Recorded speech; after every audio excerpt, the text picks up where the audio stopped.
भास्वान् काश्यपगोत्रजोरुण रुचिर्यसिंहपूर्कसमेत षट्त्रिस्थो दशशोभनो गुरुशशी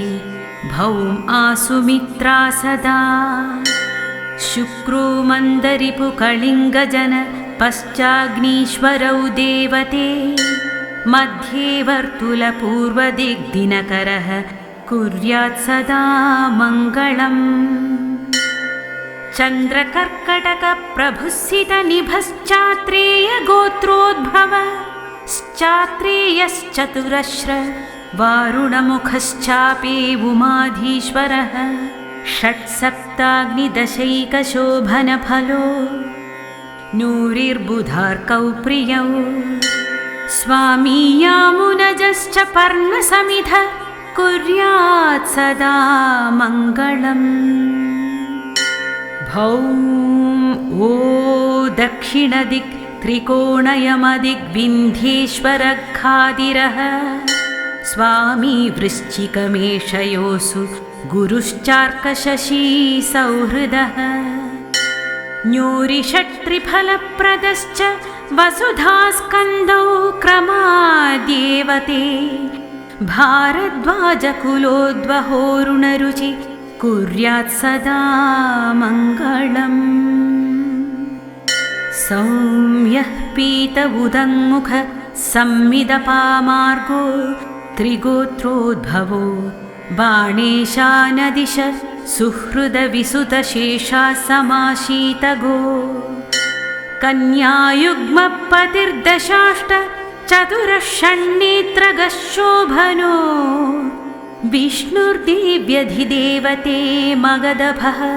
कुर्यात् सदा मङ्गलम् जीवश्चाङ्गिरगोत्रजोत्तरमुखो दीर्घोत्तरशास्थितः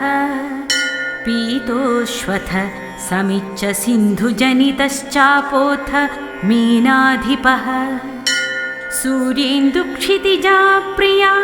बुधसितौ शत्रुसमाश्चापरे सप्तद्वे नवपञ्चमे शुभकर कुर्यात् सदा मङ्गलम् शुक्रो भार्गवगोत्रजस्सितरुचि पूर्वामुखः पूर्वदिक् पाञ्चालस्थ वृषस्थूलाधिप महाराष्ट्राधिपौदुम्बरः इन्द्राणी मघवा बुधश्च रविजो मित्रोऽर्कचन्द्रावरी षष्ठत्रिदर्शवर्जिते भृगुसुत कुर्यात् सदा मङ्गलम् मन्दकृष्णानिभस पश्चिममुख सौराष्ट्रपकाश्यप स्वामी नक्र सुकुम्भयोर्बुधसितौ मित्रौ कुजेन्दुद्विषौ स्थानं पश्चिमदिक्प्रजापतियमौ देवौ धनुष्यासनौ षट्त्रिस्थः शुभकृच्छमीरविसुत कुर्यात् सदा मङ्गलम् राहुसिंहलदेशपो निरृति कृष्णाङ्गशूर्पासनः यप्पैठीनसगोत्रसम्भव समिद्युर्वामुखो दक्षिणः यः सर्पः पशुदैवतोऽखिल गतस्वाम्याद्विशेषप्रद षट्त्रिस्थः शुभ कृच्छसिंहकसुत कुर्यात् सदा मङ्गलम् केतुर्जैमिनिगोत्रज कुशसमिद्वाय व्याकोणे स्थितः चित्राङ्कध्वज लाञ्छनो हि भगवान्यो दक्षिणाशामुखः ब्रह्मा चैव तु चित्रगुप्तपतिमान् प्रीत्याधिदेव सदा षट्त्रिस्थः शुभकृच्च बर्बरपतिः कुर्यात् सदा मङ्गलम्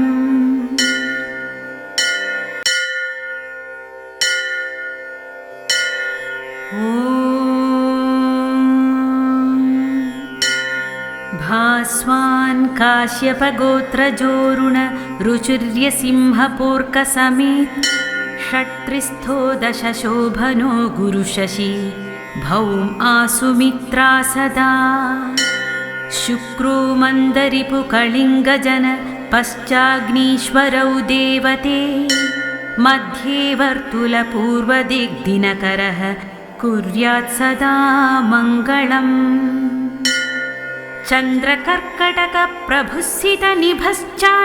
चन्द्रकर्कटकप्रभुसितनिभश्चात्रेयगोत्रोद्भव श्चात्रेयश्चतुरश्र वारुणमुखश्चापेवुमाधीश्वरः षट्सप्ताग्निदशैकशोभनफलो नूरिर्बुधार्कौ प्रियौ स्वामी यामुनजश्च पर्णसमिध कुर्यात् सदा मङ्गलम्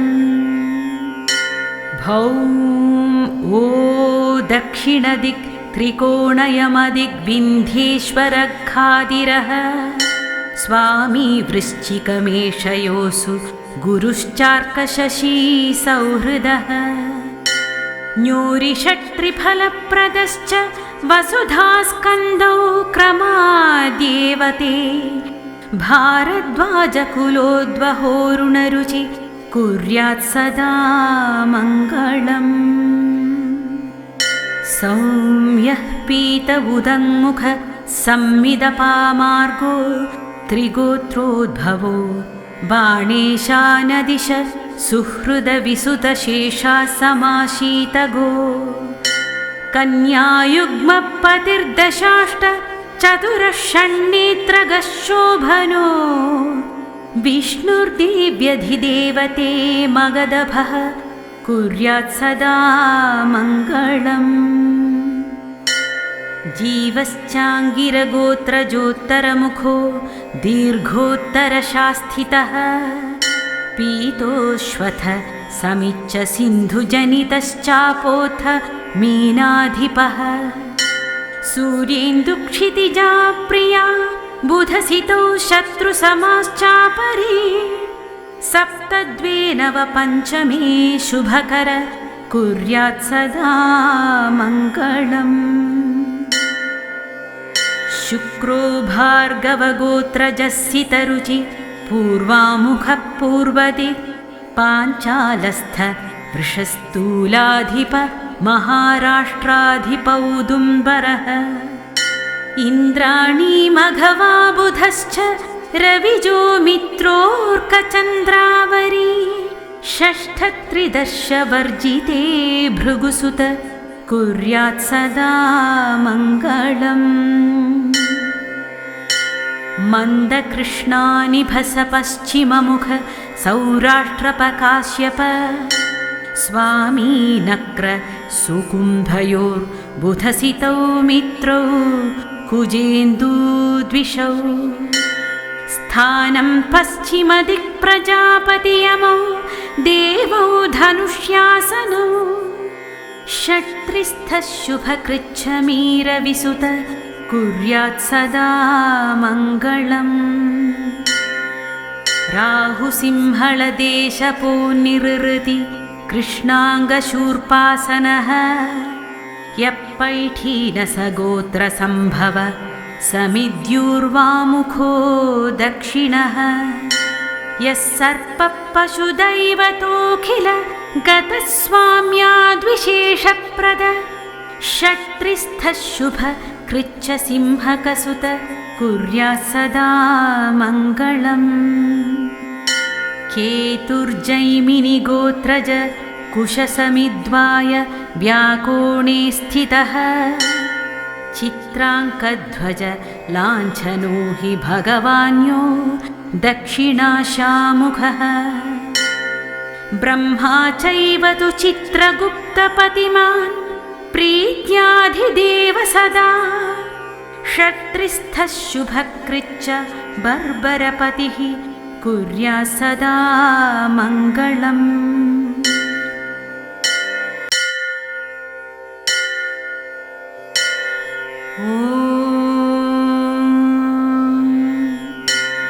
भास्वान् काश्यपगोत्रजोरुण रुचिर्यसिंहपूर्कसमेत षट्त्रिस्थो दशशोभनो गुरुशशी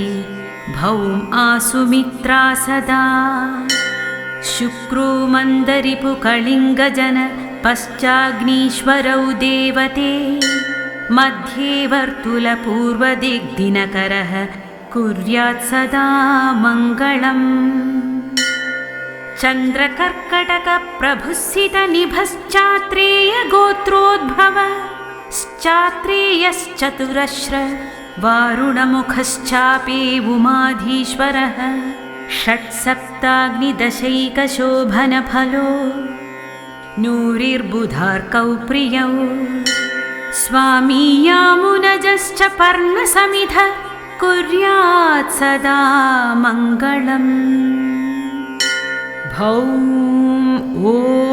दक्षिणदिक् त्रिकोणयमदिग्विन्ध्येश्वरघादिरः स्वामी वृश्चिकमेषयोऽसु गुरुश्चार्कशशी सौहृदः न्यूरिषट्त्रिफलप्रदश्च वसुधास्कन्दौ क्रमाद्येवते भारद्वाजकुलोद्वहोरुणरुचि कुर्यात् सदा मङ्गलम् सौम्यः पीत उदङ्मुख संमिदपामार्गो त्रिगोत्रोद्भवो बाणेशानदिश सुहृदविसुतशेषा समाशीतगो कन्यायुग्मपतिर्दशाष्ट चतुरः षण्णेत्रगः शोभनो विष्णुर्देव्यधिदेवते मगधभः कुर्यात् सदा मङ्गलम् जीवश्चाङ्गिरगोत्रजोत्तरमुखो दीर्घोत्तरशास्थितः पीतोश्वथ समिच्च सिन्धुजनितश्चापोऽथ मीनाधिपः सूर्येन्दुक्षितिजा प्रिया बुधसितौ शत्रुसमाश्चापरे सप्तद्वे नव पञ्चमे शुभकर कुर्यात् सदा मङ्गलम् शुक्रो भार्गवगोत्रजस्सितरुचि पूर्वामुखः पूर्वदिक् पाञ्चालस्थ वृषस्थूलाधिप महाराष्ट्राधिपौदुम्बरः इन्द्राणी मघवा बुधश्च रविजो मित्रोऽर्कचन्द्रावरी षष्ठत्रिदर्शवर्जिते भृगुसुत कुर्यात् सदा मङ्गलम् मन्दकृष्णानिभस पश्चिममुख सौराष्ट्रपकाश्यप स्वामी नक्र सुकुम्भयोर्बुधसितौ मित्रौ कुजेन्दूद्विषौ स्थानं पश्चिमदिक्प्रजापतियमौ देवौ धनुष्यासनौ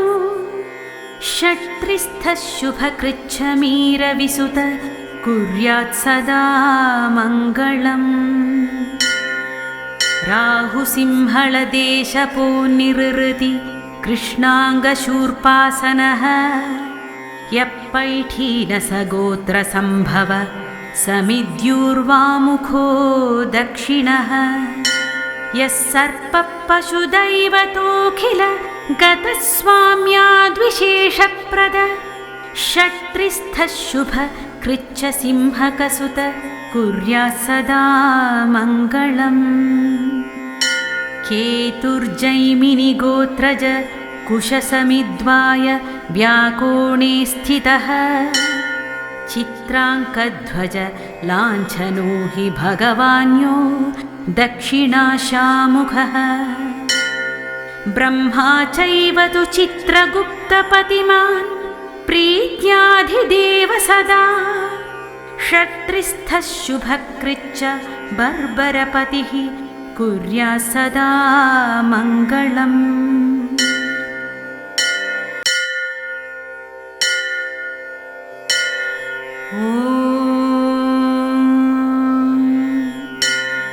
भास्वान् काश्यपगोत्रजोरुण